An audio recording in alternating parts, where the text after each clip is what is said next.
आप लोगों ने एक गाना सुना होगा, मेरा दिल ये पुकारे आजा। आज के इस वीडियो में मैं कोई तनकीद नहीं कर रहा, लेकिन आपको एक बात बताता हूँ। मैं काफ़ी अरसे से ये गाना चल रहा है और आपको मालूम है कि काफ़ी लोग जो हैं उसको देख रहे हैं।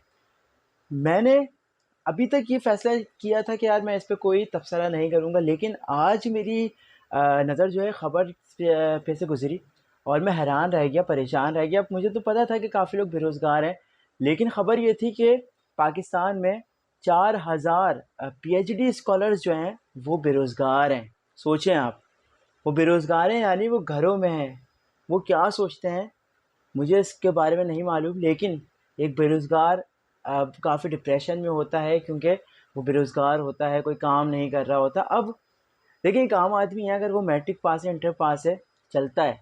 अगर वो बेरोज़गार है, क्योंकि वो अपने आप को कह सकते हैं कि यार मैंने ज़्यादा पढ़ा नहीं, इस वजह से मैं बेरोज़गार हो गया। लेकिन अगर आप इतनी जमातें पढ़ने के बाद भी बेरोज़गार हैं और आप घर पे बैठे हुए हैं, बेरोज़गार हैं काफ़ी सालों से, लेकिन कह रहे हैं कि नहीं यार बस अ, बेहतर हो जाएगा। फिर आप एक गाना देखते हैं, मेरा दिल ये पुकारे आजा, और उसके बाद फिर एक ख़बर आती है। उस ख़बर में ये होता है कि भाई ये जिन्होंने इस पे डांस किया, मेरा दिल ये पुकारे आजा, उनको 3 करोड़ रुपए उन्होंने हासिल कर लिया सिर्फ़ 3 दिनों में। आप सोच सकते हैं कि क्या तासुर जाएगा आगे, क्या कोई आगे पढ़ेगा? और उसके अलावा इससे पहले भी आपने देखा कि बहुत से ऐसे सेलिब्रिटीज़ जो सेलिब्रिटीज़ बनते हैं, चंद दिनों के लिए सेलिब्रिटीज़ बनते हैं, फिर उसके बाद वो ख़त्म हो जाते हैं। लेकिन हमारा बच्चा क्या सोचता है उसको देखने के बाद? ज़ाहिर-सी बात है, वो यही सोचेगा कि यार मैं कोई ऐसी चीज़ करूँ, अपने बाल रंग लूँ या कुछ इस तरीके से डांस करूँ। क्या कोई महज़िब ख़ानदान ये चाहेगा कि उसके घर का बच्चा या बच्ची डांस करे? कतई ऐसा नहीं चाहेगा। भाई मेरे ख़ानदान में तो कभी कोई ऐसा नहीं चाहेगा। तो बात यही है कि हमें नया ट्रेंड बनाना पड़ेगा। अब रीज़न बताऊँ क्या है? रीज़न ये है कि आप लोग भी इसका सबसे बड़ा रीज़न है। आप लोग मोटिवेशनल वीडियोज़ नहीं देखते। आप लोग ऐसी ही चीज़ देखते हैं जिसमें मेरा दिल ही पुकारे आजा पे कोई डांस कर रहा हो। तो अगर आप कोई अच्छा कंटेंट देखेंगे, तो आपके बच्चे भी अच्छा कंटेंट देखेंगे।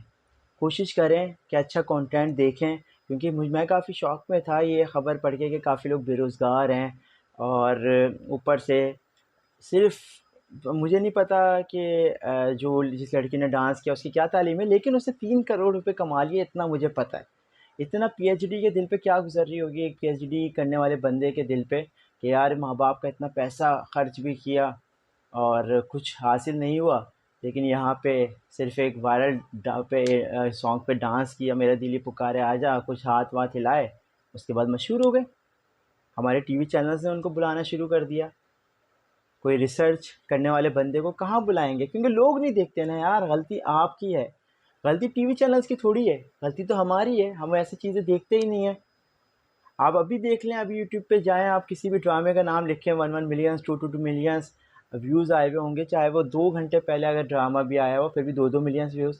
अब हमारी वीडियोज़ का असर देख लें, हम मोटिवेशनल वीडियोज़ बनाते हैं, 2 व्यूज़, 4 व्यूज़, 5 व्यूज़, 10 व्यूज़, क्योंकि आप लोग नहीं देखते। तो उम्मीद करता हूँ भाई कि आप लोग देखेंगे, आप पढ़े-लिखे लोगों को देखें। मैं ये नहीं कहता आप उनको नहीं देखें, आपका मतलब आप जवाब दें हर चीज़ के लिए, लेकिन अच्छा मवाद भी देखें, अच्छा कंटेंट भी देखें, ताकि आपके बच्चे भी अच्छा कंटेंट देखें, क्योंकि जो माँ-बाप करते हैं वो बच्चा करता है। उम्मीद करता हूँ वीडियो पसंद आई होगी, पैगाम पसंद आया होगा। मुझे मेरे माँ-बाप को अपनी दुआ में याद रखिएगा। आपके माँ-बाप के लिए हमेशा दुआ गो हूँ। अल्लाह हाफ़िज़।